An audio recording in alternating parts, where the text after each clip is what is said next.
Prof Grant Schofield, and Kayla Lenferner-Delamotte. Precure R&D team here on the Prevention is Cure podcast. Actually quite pumped about the next couple of episodes that we're doing with just the two of us. We're going to concentrate on supplementation as a topic, which we're going to do more broadly now, and then we're going to do two nutrients of excitement, I guess we're calling them, but I'm really thinking about vitamin D and creatine.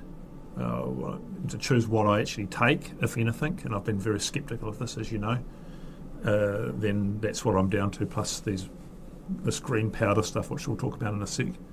Yeah, so why vitamin D and creatine? Before we get into the nitty-gritty, what convinced you just in one line? I think you need a sufficient body of scientific evidence that says it's going to have a pretty widespread effect on otherwise healthy people. Mm-hmm. In the case of vitamin D, I mean, hardly anyone is what we would call optimal levels, and probably a third of us, at least in this country, and a quarter of Australians at least, are frankly deficient, which is, not even not optimal, but deficient. And it's associated with lots of big outcomes, which we'll talk about, from decreases in suicide to obesity to viral illness, which is like a huge thing.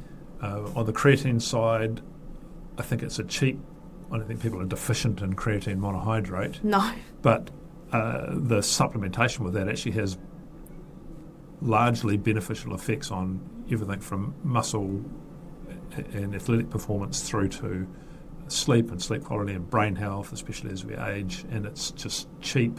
Yeah. And there's really no side effects. And there's robust evidence around creatine, and the evidence coming out around cognition and neurodegenerative diseases is really interesting. So I definitely think creatine's a watch it space for me. Do you take it? Yeah, I've been taking creatine since I was in my early 20s. I think it's one of, like you say, biggest bang for buck supplements. I purely take it from an exercise recovery perspective, and I definitely notice the difference when I am taking it consistently versus when I'm not. Yeah, I mean, I've mucked around with all sorts of stuff. I've I'll use coenzyme Q10, and I'll look at L-carnitine, and I'll do this, that, and stuff to do with the electron transport chain, and I could think about this, then, and the other thing, and frankly, I don't notice any difference, and it's quite expensive, so I'm like, meh.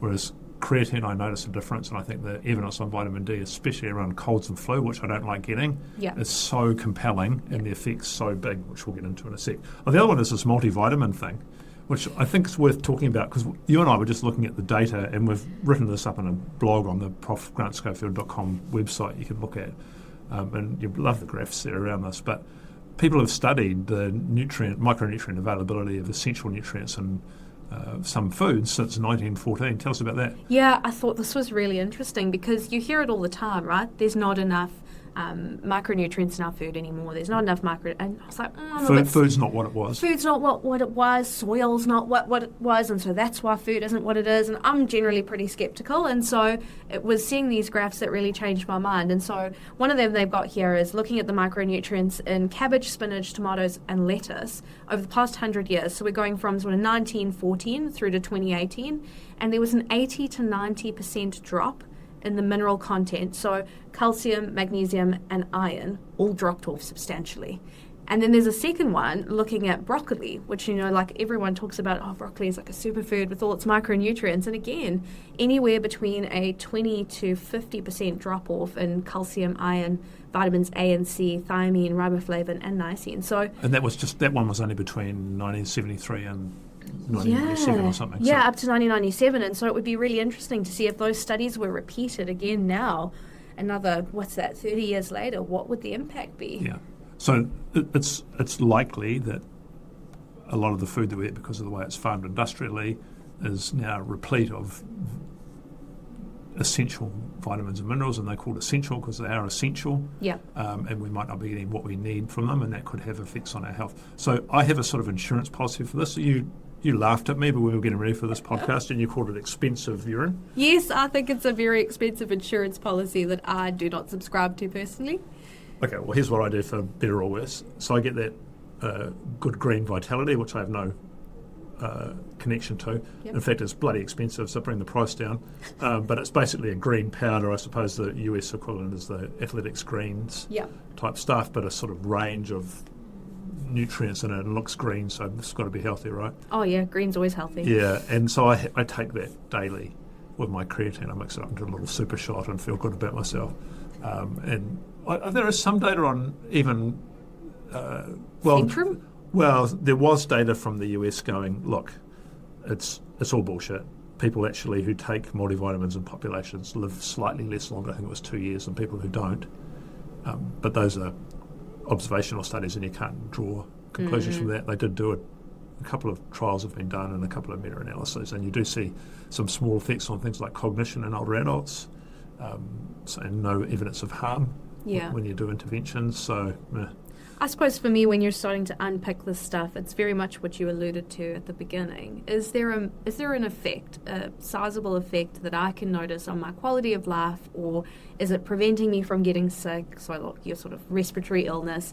Is there some real benefit that I can see and notice? That's what's going to get me over the line. If not, I'm not paying for it. Okay, well, I pay my $150 for the tin, but and try and keep it away from the kids. The vitamin D, let's get into that then. Yeah, so why is vitamin D important, and why should we even be caring about vitamin D deficiency? Well, it's an essential nutrient, although you can synthesize it also from the sun.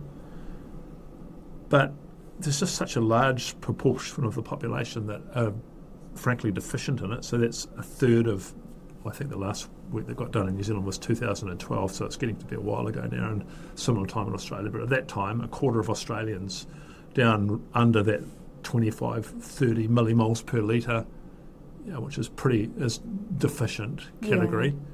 And we don't have optimal, although a lot of people would recommend 80 to 100 millimoles per litre as optimal. I think from US data there was about 14 to 18% of Americans had optimal vitamin D. And I say optimal because when you look at studies where people are at that higher level, then they have half the risk of, say, a viral illness than people who are even not deficient but lower. So that's an interesting thing. So it's a prevalent problem. Yeah. It's solvable, and it's associated with multiple unwell states. So, I think for the first one that attracts my attention is that viral illness. So I think there's 3 studies. That first one I'm talking about, just half the chance of a viral illness if you've got optimal vitamin D. Supplement Japanese school kids with vitamin D, and you got a 42% reduction in viral illnesses. And newborns that had vitamin D levels that were closer to that optimal range had 6 times less likely a chance of getting RSV, just a common virus. Yeah. So if those are even half true in reality, I think those are massive effects, and I think they probably are. So, and when you figure why do we get the peak in viral illnesses in winter? One of the reasons might be that that's when our vitamin D levels as a population plummet. And so maybe there's not less viruses around, there's just less protection from vitamin D. That seems like the most likely explanation to me in terms of an Occam's razor type situation. Yeah. So I love that immunity angle. So, low-hanging fruit, vitamin D is typically not a very expensive, we'll get to supplementation. It's not typically very expensive to supplement. So if you're just thinking about staying well through winter, there's an argument to be had there. Yeah. So there's that. There's its association with obesity. So one thing for a start, having a lot of fat, because it's a fat-soluble vitamin, sort of sequests it away, so you can't access it because that's where it's hanging out. Yeah. So that's one thing, but it seems to be associated with higher levels of insulin resistance and weight gain. There's a pathway. Do you want to talk about that myostatin pathway? Yeah, that's really interesting. So as we were sort of doing some research for this podcast, a rat study popped up, a mouse study about, the title of the study is High Dose Dietary Vitamin D Allocate Surplus Calories to Muscle and Growth Instead of Fat via Modulation of Myostatin and Leptin Signaling. So I was like, oh, wicked, I want to know more about this paper. This sounds really exciting. So on the face of it, what they did is they took these mice and they gave them massive doses of vitamin D, so 10,000 international units per kg in the diet. Well, I mean, first of all, I don't think they'd weigh a kg. They weigh less than that. But still, that's equivalent to, I don't even know how you give that much to a human, but yeah, okay. It's a massive dose, and I think if you're thinking about supplementation of vitamin D in humans, we're anywhere between 1,000 to 2,000 international units is a typical dose. And so what they found Not per kilo. Not per kilo, no. Per human. Per human per day. And they found that it significantly boosted lean muscle mass and strength without adding any total body weight. And the mechanisms behind this are interesting, and Prof. Grant Schofield and Dr. Paul Taylor got into this a few weeks ago on the podcast, so I'd highly recommend you give that a listen, because I definitely won't do it the same level of justice, but I will just highlight the sort of findings from the study. So what they found is that the calories consumed were reallocated from fat to muscle.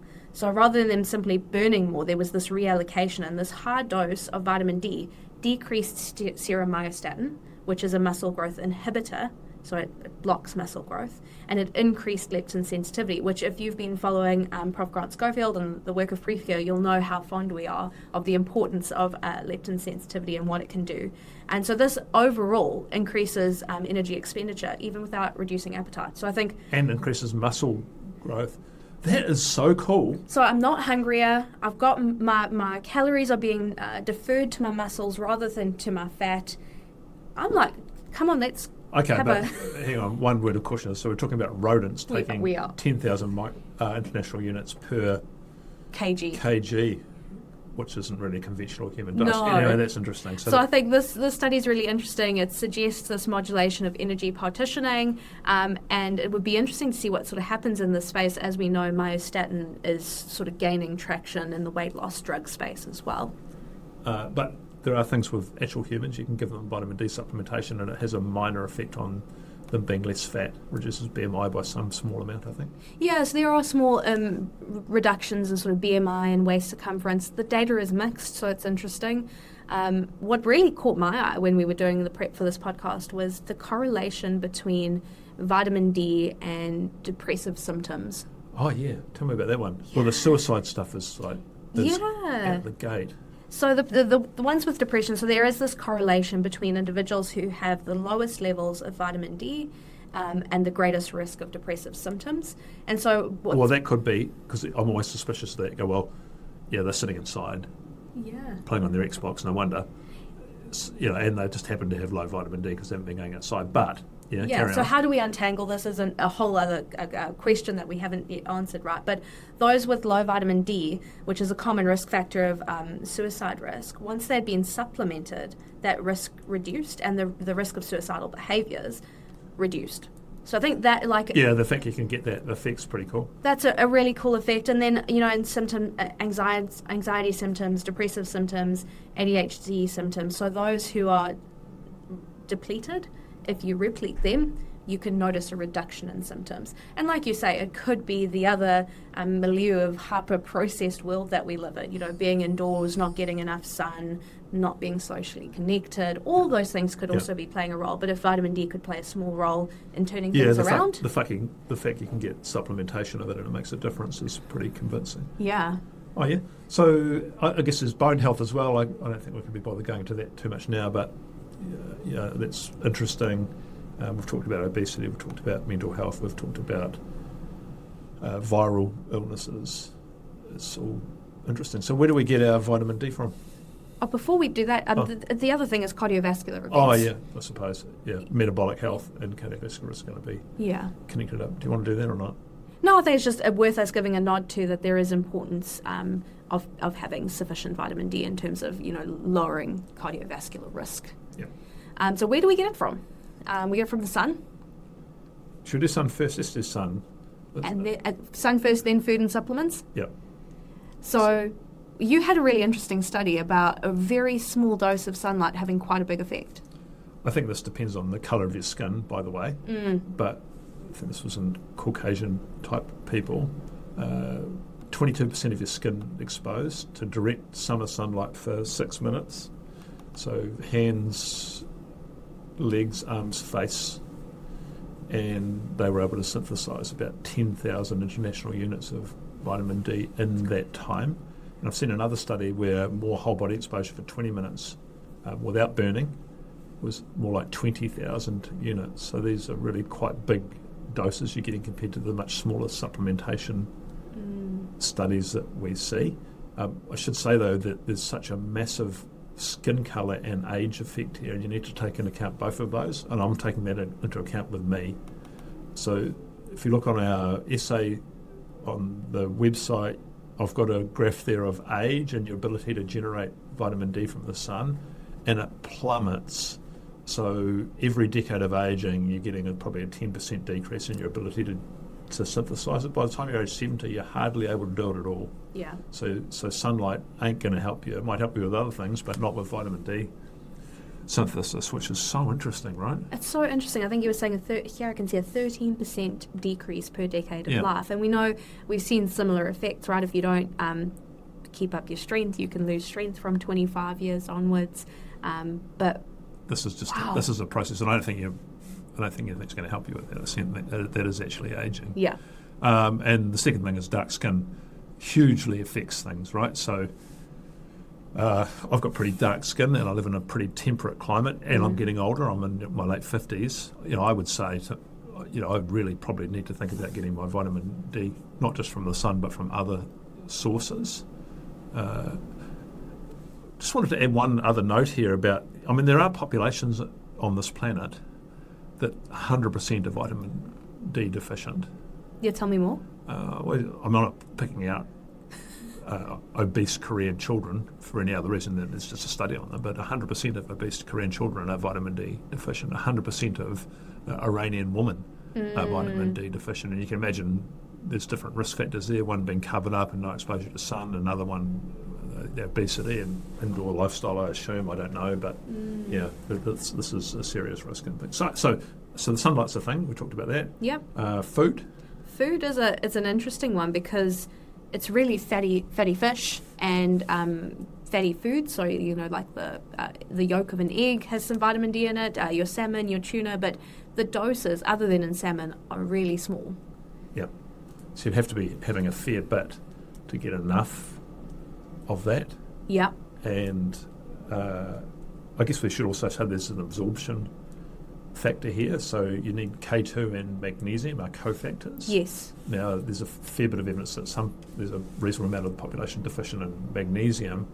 But interestingly, this K2, which again comes from fatty foods and soy and fats of animals, there's some estimates that 90 plus, maybe 97% in some populations are deficient in K2. So you've got that going on, and that's why supplements we'll get into a sec. That's why you see people buying supplements D3 with K2. Yeah, so, absolutely. Yeah, so we probably should talk about that D3, D2 thing as well. Yeah, so there's two types of D that you'll see on a vitamin bottle when you're buying them. So D2, or ergocalciferol, is a plant-based D vitamin. It comes from things like mushrooms and fortified foods. The big one is your fortified plant-based milks that you'll see it in.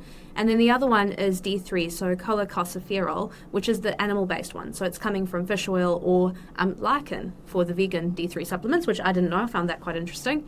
And so what happens with both of these is they get converted in the liver to calcidiol. And that's what we're measuring. That stored form of vitamin D is what we're measuring. And why is D3 the one to go for? So across studies, what we see is that D3 is more effective at raising those levels in the blood, the serum levels, than D2 is. And some studies have even shown that it's 87% more potent than D2 at maintaining levels over time. It's got a longer half-life, so it stays active before breaking down for a longer period of time, so it's more stable. And the response is more predictable. So if we give a whole bunch of people D3 versus D2, we can sort of predict what's going to happen with the D3 more than the D2. Yep. Okay, so you can take the D3 supplements. You generally buy them with you've got the K2 ones. Yeah, they're pretty cheap, aren't they? They're you can get an over the counter. I'm not a big fan of clinician supplementation purely because I don't like spending lots of money, and so I do tend to just buy chemist brand sort of stuff, and I notice a difference for myself. What with the expensive stuff? Oh, like the cheaper chemist version versus a clinician prescribed version. Some people will go down that route and believe it's really important to get your supplements prescribed to you so that you can get higher doses. And in some instances, I would agree. But for D3, if you are just sort of looking for an insurance policy over the winter months, like I take 2 of the thousands every day, or at least every day that I can remember. And so I don't know if that and people need to realise it takes a month or so for that to filter through to being available, processed through the liver and whatnot. How would you know if you've got enough? Would you go and get a blood test? Yeah, so that is the way that Have you you would ever know. had one? I've never had a blood test for vitamin D, I'll be honest, but I've been taking it for the past 4 or 5 Well, years. I'll tell you why you probably haven't had one is your doctor's not going to want to take the box because it's not funded and it's expensive. It is, yes. Which is a great shame, actually. Yeah. I suppose the other one is just assume everyone needs it, and that's probably fair enough as well. I'm not sure if it's funded in Australia. Yeah, I'm not sure, and I did have a quick look. Are there any contraindications to why you wouldn't take vitamin D without first having your levels tested? I mean, we alluded to the fact that it's very likely that you are deficient to begin with. Or at least not optimal. At least not optimal. But there are some groups of people, and I mean, there's really rare, tuberculosis, lymphoma, parathyroid disorders, if you're taking certain medications. So if you are on lots of medication or if you do have a condition, probably best to chat with your GP first. But for the large variety of us, we're probably fine. Yeah, I mean, I'd actually go one step further to say you're an older adult or you've got dark skin, supplement. Yeah. I mean, I can't imagine, let's just say you're a South Asian Indian living in Dunedin with a sedentary lifestyle. I mean, there's just no way with skin that dark. We started black, remember, and we turned white as we evolved to more temperate climates because presumably optimal vitamin D was such an important part of living well and surviving. That's why we have white people. Yeah. Because they needed to be better at producing vitamin D at temperate climates. There's no other reason to be white. No. Let's face it. So, the beginning form of black humans could exposed to way more sun. Yeah. Unstable outdoor environment, Africa, more or less constant motion, fine. Whole animals that they're eating, great, go for your life. You didn't need to be that white, but as soon as you started to get more temperate, you probably did. So we've kind of touched on a lot of the risk factors, but I thought we'd just quickly round out with those. What do you think? Yeah. So seasonality and latitude. Yeah, well, that's huge. I mean, you just look at this graph I'm looking at now, and there's this U-shaped function depending on what hemisphere you're in, but in whatever winter appears to you, but June, July, August, which we're in New Zealand and Australia, then levels plummet. And latitude, further south, I imagine the worse it is. And actually, the closer to sea level, it turns out, so you live up in the mountains, you do better. I'm not exactly sure the whole physics of light and UV and whatnot, but presumably you're closer to UV or something. Yeah. We've talked quite a bit just now about dark skin and the fact that more melanin means more pigment. Yep. We've talked about age, so that 13% per decade of life reduction in your ability to synthesize vitamin D. We've talked about obesity. Do you have anything more you'd like to talk about there? No. We haven't talked about high glucose and insulin. Oh yeah, that's really interesting. So it turns out that hyperinsulinemia, consequence of being insulin resistant and eating junk food, does a lot of things in the body, but it also depletes magnesium, making vitamin D harder to absorb. So now you've got a vicious cycle, I suppose, haven't you? Yeah. That being fat in the first place causes insulin resistance and low vitamin D, and hyperinsulinemia, and hyperinsulinemia itself causes low magnesium and less vitamin D to be sequestered away, even if you're taking it.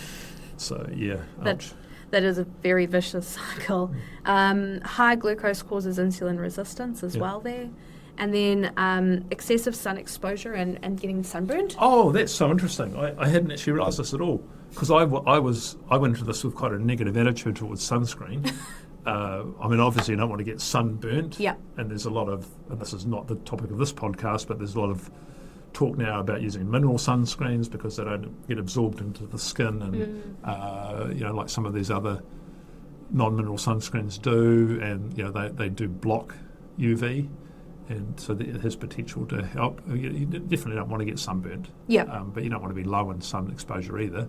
But an interesting thing is, if you get reddening of your skin, you don't optimise your vitamin D. You start to deplete it again. So there's the problem with Dr. Noosa and Dr. Malulaba. This is what we sort of talk about as winter medicine in New Zealand. You go to the Pacific Islands or the Sunshine Coast in Australia or somewhere, and you get your big doses of vitamin D. But if you get sunburned on the first day, you're probably making yourself worse, not better. Yeah. And that's a really interesting thing. And do we know what the underlying mechanism is there that's causing that? I'm not sure about that, but I suppose there's an inflammatory factor. Yeah. Yeah, that's interesting, right?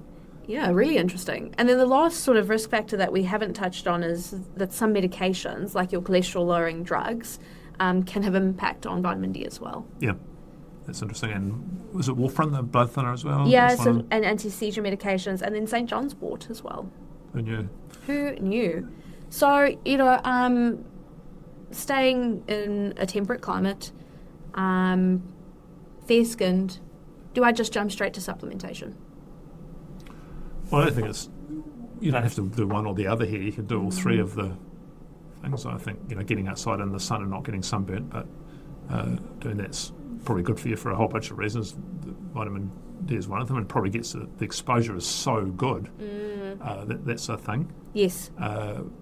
I think people can just supplement anyway, especially over the winter months. I probably just don't in the summer. Yeah. And then the dietary components are probably a thing as well, but they're not going to, I doubt you'd get there on their own.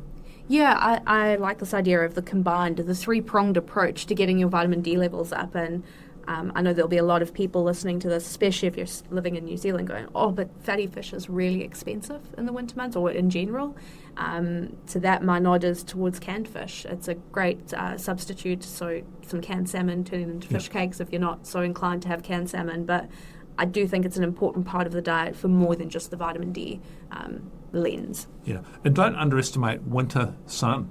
Yeah. Okay, you're going to need 4 times more of it or 5 times more of it than summer sun. Yeah. But, get amongst it. Get amongst it. It still has an effect. It does.